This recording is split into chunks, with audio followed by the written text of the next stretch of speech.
ওয়াইফকে সময় দেওয়া এটা ওয়াইফের উপরে দয়া করা নয়, এটা ওয়াইফের অধিকার, এটা হচ্ছে হক্কুল ইবাদ। একজন স্বামী যদি তার ওয়াইফকে সময় দেয় এর মানে স্বামী দয়া করছে, ইটস নট লাইক দ্যাট। এটা ওয়াইফ ডিজার্ভ করে, এটা ওয়াইফের রাইট, এটা ওয়াইফের অধিকার।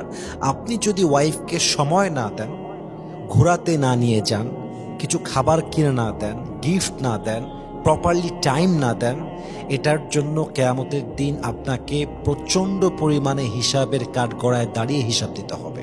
কেন দেওয়া লাগবে? কারণ এটা হক্কুল ইবাদ, এটা বান্দার হক। আল্লাহর হক হচ্ছে নামাজ, রোজা, হজ, যাকাত। যদি আপনি পালন করতে না পারেন, আল্লাহ চাইলে আপনাকে মাফ করতে পারেন, কারণ এটা আল্লাহর হক।